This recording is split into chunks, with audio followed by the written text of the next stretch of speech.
Bismillahirrahmanirrahim. Assalamualaikum warahmatullahi wabarakatuh. Alhamdulillahirrabbilalamin. Puji dan syukur tidak lupa kita panjatkan kepada Allah Subhanahu wa ta'ala. Semoga kita semua masih dalam keadaan sehat walafiat dan tetap dimudahkan segala urusannya, amin ya rabbal alamin. Di pagi ini ya, di kesempatan kali ini juga saya ingin berbagi cerita lagi, berbagi pengalaman lagi, masih seputar beternak domba nih teman-teman. Ketika kita memulai beternak domba, tentunya dari populasi yang sedikit dulu ya. Saya sendiri masih mulai itu dari populasi belasan, kemudian naik menjadi di atas 20-an, dan sekarang alhamdulillah sudah di atas 30-an nih teman-teman. Dari awal saya beternak, pakan yang saya gunakan adalah pakan hijauan ya, dan saya juga ada lahan umbaran juga, kandang umbaran juga, semi umbaran. Dan pada saat itu saya pikir pakan hijauan adalah pakan yang murah nih teman-teman. Karena apa? Karena kita tinggal ambil saja, gratis gitu ya, hanya bayar tenaga. Dan kemudian setelah seiring berjalannya waktu dan ternak kita juga bertambah, sampai saat ini saya berpikir bahwa pakan hijauan ini ternyata tidak murah nih teman-teman. Apa yang membuat tidak murah, apa yang membuat biayanya tinggi untuk mendapatkannya adalah tenaga untuk mengambilnya, tenaga untuk mendatangkan si pakan hijauan itu sampai ke kandang kita, kemudian apalagi biaya-biaya yang kita keluarkan untuk pengolahan lahan dan untuk pemupukan dan lain-lain ya, ketika kita menanam hijauan itu sendiri, itu ternyata tidaklah murah seperti yang kita bayangkan nih teman-teman. Ditambah lagi ketika kita mengandalkan hijauan dan populasi kita sudah banyak, yang saya rasakan adalah kita ini selalu dibikin was-was oleh cuaca nih teman-teman. Kenapa? Karena pakan hijauan itu masih bergantung terhadap cuaca. Ketika cuaca hujan, setiap hari hujan, bahkan banjir, itu kita sangat sulit sekali mendapatkan pakan hijauan ya. Dimana pakan hijauan ini keterbatasannya adalah layu, busuk dan lain-lain. Jadi tidak bisa kita ambil banyak dan kemudian kita simpan, itu tidak bisa semudah itu. Artinya apa? Ketika kita punya visi memperbesar peternakan kita, menambah populasi kita, maka pakan simpan adalah hal yang mutlak kita harus lakukan nih teman-teman.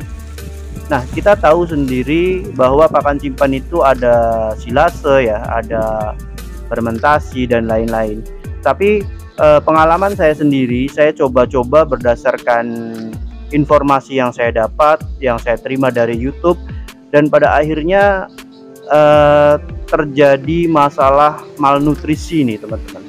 Jadi tidak semudah itu membuat pakan simpan. Ada unsur-unsur lain yang harus kita pelajari, ada nutrisi-nutrisi yang harus kita ketahui, dan pada akhirnya saya menyerah. Nah, karena saya menyerah ini, saya memutuskan untuk mengikuti pelatihan yang diselenggarakan oleh Edu Ternak, dan kebetulan pelatihannya ini dilakukan di kota saya sendiri, yaitu Indramayu, dan dilakukan di Bahagia Farm Indramayu, dan saya mengikuti pelatihan ini nih teman-teman. Setelah saya ikuti pelatihan ini, ternyata saya terkejut bahwa antusiasme dari orang-orang yang ingin belajar itu sangat tinggi sekali ya. Dimulai dari kalangan muda sampai kalangan menengah sampai yang kalangan pensiunan nih banyak kan teman-teman. Tapi tidak sedikit juga para perempuan-perempuan muda juga mengikuti pelatihan ini.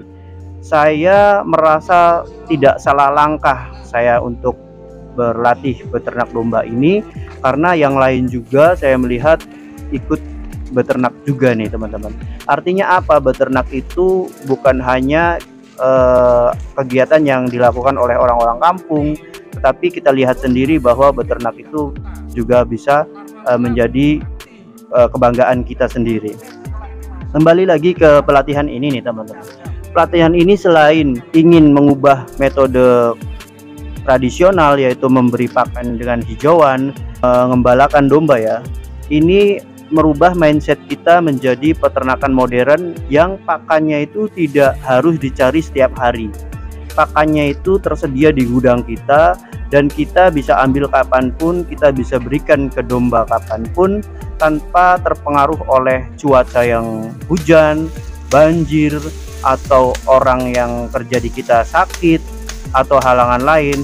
Bahkan yang saya alami adalah ketika saya punya lahan hijauan sebanyak apapun, pasti masih mengandalkan tenaga kerja, mengandalkan cuaca, dan yang paling penting adalah hijauan kita itu tidak pernah aman dari hama nih teman-teman. Yang saya alami dari rumput-rumput yang saya tanam itu, hama tikus sering menyerang rumput-rumput saya, sehingga apa? Sehingga tidak ada jaminan pakan itu tersedia ketika kita butuhkan. Saya ikuti pelatihannya nih teman-teman, saya menjadi tahu bahwa kenapa domba yang digembalakan oleh petani lokal atau peternak tradisional itu cenderung lebih sehat daripada domba yang kita pelihara secara intensif di kandang dan kita beri makan. Ternyata jawabannya gini teman-teman, domba yang digembalakan itu memiliki cukup sinar matahari sebagai energinya dari ternak-ternak itu sendiri, dan juga yang tidak kalah penting adalah makanan yang dimakan oleh domba yang digembala itu ternyata berbagai macam jenis rumput dan dedaunan ya teman-teman. Sedangkan yang kita pelihara secara intensif kebanyakan kita sekarang sudah ada rumput odot, rumput pakcong ya. Kita hanya kasih satu jenis rumput saja nih teman. Padahal domba itu menurut hasil yang saya terima dari pelatihan ini adalah butuh memakan setidaknya harus ada unsur rumput dan unsur legum atau daun teman. Artinya apa? Ketika kita pelihara domba secara intensif, maka unsur serat dari segi unsur serat pun harus terdiri dari rerumputan dan dedaunan. Kemudian belum lagi dari unsur nutrisi yang diambil dari biji-bijian nih teman-teman. Unsur yang berasal dari biji-bijian ini sendiri itu setidaknya harus mempunyai 7 jenis sumber nutrisi, diantaranya dari protein dan dari karbohidrat. Dan dari pelatihan yang kita terima sekarang jadi membuat kita menjadi lebih tahu ketika kita memutuskan untuk memelihara domba secara intensif, maka pakan yang seperti apa yang harus kita berikan ke domba, pakan seperti apa yang harus kita siapkan di gudang pakan kita, sehingga apa? Sehingga kita bisa mengarah peternakan kita itu ke peternakan yang sedikit modern, yang pakannya itu tidak harus diambil setiap hari, yang bisa disimpan sampai dengan 1 tahun, bahkan yang hanya kita produksi atau kita buat itu dalam 1-2 hari saja. Jadi 1-2 hari membuat pakan, dan pakan itu bisa kita simpan sampai 1 tahun lamanya nih teman-teman. Ini sangat membuat praktis peternak-peternak yang mempunyai visi besar ya, supaya ternaknya populasinya banyak atau ketersediaan pakannya itu bisa mencukupi untuk populasi yang nantinya bisa banyak. Selain dari nutrisi pakan dan cara pembuatan pakan, kita juga diberi masukan atau diberi pengetahuan tentang penyakit-penyakit yang timbul pada saat beternak domba, dan penyakit-penyakit tersebut penanganannya bagaimana, obatnya apa saja, itu kita juga mendapat pencerahan dari dokter hewan ya dari sana, dan kita menjadi lebih tahu ketika sakit ini obatnya apa, ketika sakit ini obatnya penanganannya bagaimana. Selain itu juga nih teman-teman, saya juga mendapat informasi mengenai teknologi peternakan, khususnya IB. IB itu adalah perkawinan buatan yang dilakukan oleh manusia ya tentunya. Jadi kebanyakan sekarang itu kan lagi booming domba-domba impor ya. Nah, ketika kita ingin anak dari domba impor itu, maka kita harus punya pejantan domba impor yang full blood, yang harganya juga tidak murah ya teman-teman. Nah, dengan adanya teknologi kawin buatan ini, kita tidak harus mempunyai pejantan full blood nih teman-teman. Kenapa? Karena kita hanya bisa beli benihnya saja, kemudian disuntikan ke domba lokal kita, domba apapun itu. Nanti ketika hamil dan mempunyai anak, itu sudah bisa menjadi F1-nya.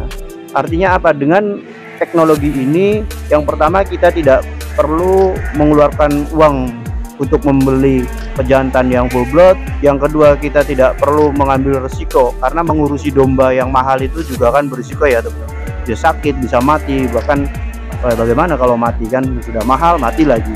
Nah kemudian selain itu juga kita juga diberi pengetahuan tentang USG untuk domba nih. Kenapa harus di USG?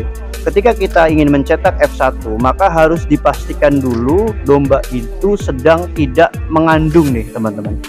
Karena banyak sekali sekarang trennya menjual domba lokal yang sudah kawin dengan pejantan full blood, domba lokal yang sudah bunting dengan katanya pejantan full blood, padahal kita nggak tahu sebelum digabung atau dikawin kolonikan dengan pejantan tersebut, domba itu sudah mengandung atau belum. Jadi sangat disayangkan ketika kita sudah berniat membeli domba yang sudah dikawin dengan full blood, tetapi dombanya itu sendiri sebetulnya karena dibeli di pasar dulunya atau dibeli di tetangganya, padahal sudah dikawin oleh domba lokal, kemudian dikoloni dengan domba impor, dan dia jual kepada kita dengan status sudah kawin dengan pejantan impor gitu. Nah, dari kesimpulan yang saya ambil dari pelatihan ini, itu banyak sekali ya teman-teman. Karena apa? Karena untuk yang pertama, untuk bisa membuat peternakan kita menjadi besar, maka kunci utamanya adalah pakan simpan.